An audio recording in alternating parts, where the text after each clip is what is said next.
क्या आपने कभी सोचा है कि ग्रीस का एक सबसे आइकॉनिक खजाना पार्थेनन मार्बल्स असल में ग्रीस में क्यों नहीं है? यह वो मिस्ट्री है जिसने 200 सालों से ज्यादा समय से बहस, डिप्लोमेटिक टेंशन और कल्चरल कंट्रोवर्सी को जन्म दिया है। ओल्ड टॉपिक में आपका स्वागत है, जहां आज हम पार्थेनन मार्बल्स की सदियों पुरानी कहानी को सामने ला रहे हैं कि उन्हें कैसे लिया गया, वे ब्रिटेन में क्यों हैं और क्या अब उन्हें घर लौटने का समय आ गया है।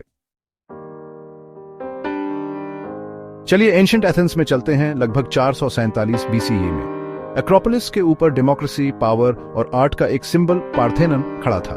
पेरिक्लीस के नेतृत्व में बना यह एथेना विजडम और वॉर की देवी को समर्पित था। इसकी स्कल्पचर्स, जिन्हें आज पार्थेनन मार्बल्स के नाम से जाना जाता है, मास्टर स्कल्प्टर फिडियस और उनकी टीम ने बनाई थी। ये सिर्फ डेकोरेशंस नहीं थी, वे कहानियां कहती थीं, गॉड्स की, बैटल्स की और एक शहर के अपने पीक पर होने के आदर्शों की। अब 19th सेंचुरी की शुरुआत में चलते हैं। लॉर्ड एल्गिन आते हैं, एक ब्रिटिश डिप्लोमेट और ऑटोमन एम्पायर में एम्बेसडर, जो उस समय ग्रीस पर राज कर रहा था। 1801 और 1812 के बीच एल्गिन ने पार्थेनन से बची हुई लगभग आधी स्कल्पचर्स को हटा दिया और उन्हें ब्रिटेन ले गए। कुछ कहते हैं कि उन्होंने उन्हें डिस्ट्रक्शन से बचाया, दूसरे इसे मॉडर्न हिस्ट्री में कल्चरल थेफ्ट का सबसे नोटोरियस एक्ट कहते हैं। लेकिन उन्होंने ऐसा कैसे किया? एल्जिन ने दावा किया कि उनके पास ऑटोमन अथॉरिटीज से परमिशन थी, एक फर्मन या डिक्री मार्बल्स को लेने की। लेकिन यहां ट्विस्ट है, इस परमिशन को देने वाला ओरिजिनल डॉक्यूमेंट कभी नहीं मिला। जो बचा है वह एक टर्किश समरी का इटालियन ट्रांसलेशन है, एक्चुअल फर्मन नहीं। यह एम्बिग्यूटी कंट्रोवर्सी के दिल में है। तो क्या एल्जिन के पास मार्बल्स को हटाने का सच में लीगल अथॉरिटी था, या आपको पता है क्या उन्होंने ग्रीस की हेरिटेज छीनने के लिए कॉलोनियल पावर डायनामिक का फायदा उठाया? 1816 में एल्जिन ने मार्बल्स को ब्रिटिश गवर्नमेंट को बेच दिया और उन्हें ब्रिटिश म्यूजियम में रखा गया, जहां वे आज भी हैं, डुवीन गैलरी में डिस्प्ले पर। ब्रिटेन का तर्क है कि एल्जिन ने मार्बल्स को लीगली एक्वायर किया था और म्यूजियम उन्हें ग्लोबल ऑडियंस के साथ प्रिजर्व और शेयर करता है।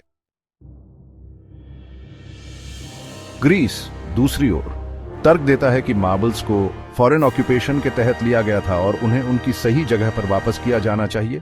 एथेंस में एक्रोपोलिस म्यूजियम में जहां से स्कल्पचर्स मूल रूप से खड़ी थीं, वहां से बस कुछ 100 मीटर दूर। लेकिन यह बहस सिर्फ लीगल नहीं है, यह मॉरल, इमोशनल और डीपली सिंबॉलिक है। ग्रीस के लिए मार्बल सिर्फ पत्थर से ज्यादा है, वे आइडेंटिटी के फ्रेगमेंट्स हैं, वॉर, एम्पायर और एक्सप्लॉयटेशन की सदियों से टूटा हुआ एक पजल का हिस्सा।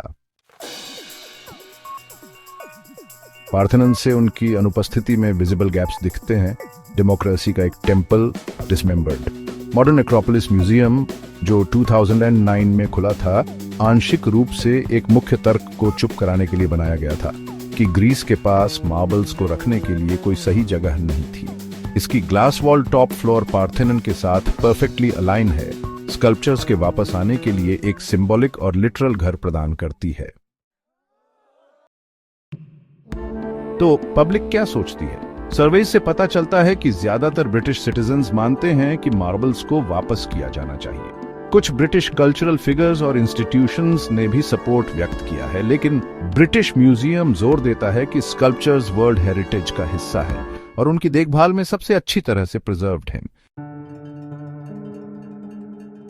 लेकिन क्रिटिक्स तर्क देते हैं, क्या यह सिर्फ यह कहने का एक और तरीका नहीं है कि हमने उन्हें ले लिया और हम उन्हें वापस नहीं दे रहे हैं?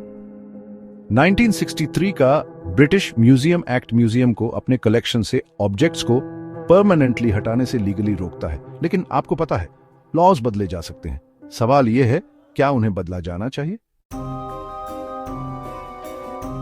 ऐसा सोचिए, एक रियूनाइटेड पार्थेनन, ओरिजिनल मार्बल्स, हजारों साल पहले बनाए गए, आखिरकार अपने जन्म स्थान पर वापस। यह एक पावरफुल जेस्चर होगा, सिर्फ कल्चरल रिपेयर का ही नहीं बल्कि जस्टिस का भी। लेकिन इसमें एक और लेयर है। अगर मार्बल्स वापस कर दिए जाते हैं तो यह क्या प्रेसिडेंट सेट करता है? क्या दुनिया भर के म्यूजियम्स खाली हो जाएंगे? क्या सभी कॉलोनियल एरा आर्टिफैक्ट्स को उनके ओरिजिनल देशों में वापस जाना चाहिए? या ह्यूमन कल्चर की कहानी, माइग्रेशन, एक्सचेंज और यहां तक कि कॉन्फ्लिक्ट की भी इन आर्टिफैक्ट्स के फैलाव में ही दिखती है। कोई आसान जवाब नहीं है, बस मुश्किल सवाल है। हिस्ट्री, ओनरशिप और रिस्पॉन्सिबिलिटी के बारे में सवाल। तो हम वहीं वापस आते हैं जहां से हमने शुरू किया था। क्या पार्थेनन मार्बल्स को ग्रीस को वापस किया जाना चाहिए? क्या डेमोक्रेसी के सिंबल्स को पोजेशन का सब्जेक्ट होना चाहिए? और अगर वे वहीं रहते हैं जहां वे हैं, तो यह दुनिया को क्या मैसेज देता है? मार्बल्स शांत हो सकते हैं, लेकिन बहस बहुत कुछ कहती है। यह ओल्ड टॉपिक था। अगर इस कहानी ने आपको इमोशनल किया, सोचने पर मजबूर किया, या हिस्ट्री के बारे में आपके व्यू को चैलेंज किया, तो लाइक, शेयर और सब्सक्राइब करें। पास्ट की और मिस्ट्रीज के लिए जो हमारे फ्यूचर को आज भी शेप करती हैं, क्योंकि कभी कभी सबसे पुराने टॉपिक्स वही होते हैं जिनका जवाब हमें अभी तक नहीं मिला है।